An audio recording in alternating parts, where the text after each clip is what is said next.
জামাতকে যে মানুষ মুনাফিক দল বলে কেন বলে বুঝতেছেন? ফেসবুকে সরকার গঠন করে রাষ্ট্র চালানো যাবে না। জামাতের মস্তিষ্ক দ্বারা এনসিপি পরিচালিত হচ্ছে। গতকাল প্রমাণ পাইছেন, দেখেন নাই নাসিরউদ্দিন পাটোয়ারিকে পাশে বসিয়ে রেখে জামাতের আমির তিনি বলছেন যে নাসিরউদ্দিন পাটোয়ারি একটু গরম গরম কথা বলে এই জন্য অনেকে কষ্ট পায়।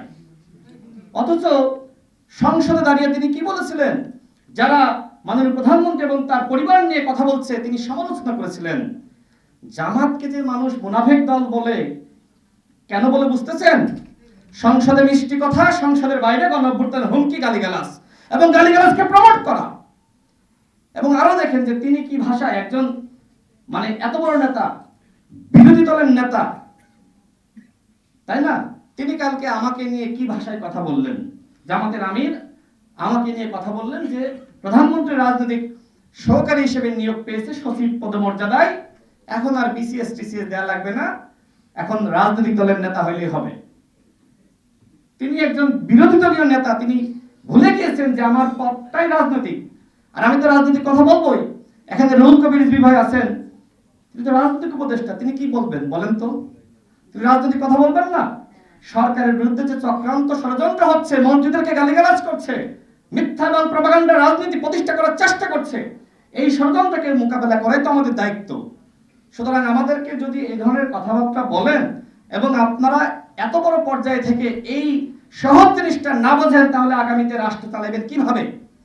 ফেসবুকে সরকার গঠন করে রাষ্ট্র চালানো যাবে না।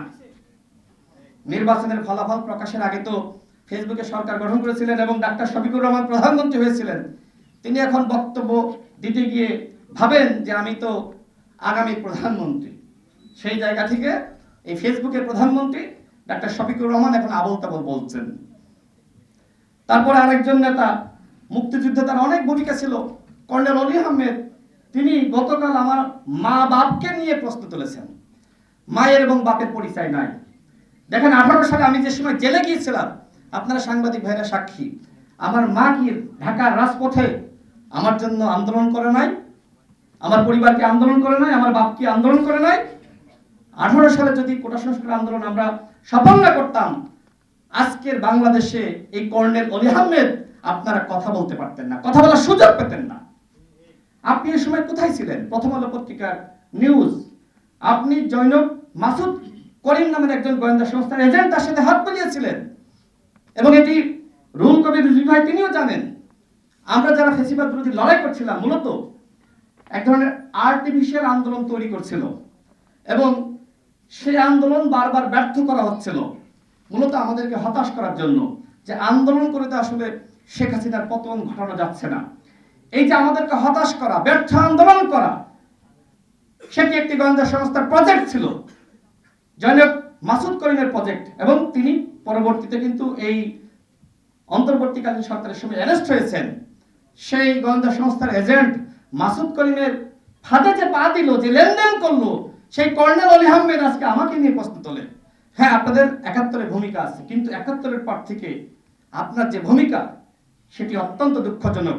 সর্বশেষ আপনি জামাতের সাথে তাল মিলিয়ে আজকে আপনার 71-এর সমস্ত অর্জনকে আপনি বিসর্জন দিয়েছেন। আপনারা সিনিয়র মানুষ, আপনাদেরকে সম্মান করে কথা বলতে চাই, কিন্তু যে সময় আমার মাকে নিয়ে, আমার বাপকে নিয়ে, আমার মা এবং বাপের পরিচয় নিয়ে আপনি কথা বলবেন, সেই সময় সম্মানটা আসলে আসে না।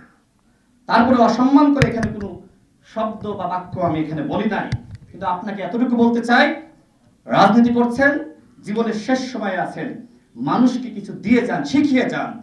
এই শেষ বয়সে এসেও জামাতের ভিন্নতি রোগে আপনাকে ধরেছে, এটি আসলে জাতি কখনোই প্রত্যাশা করে নাই।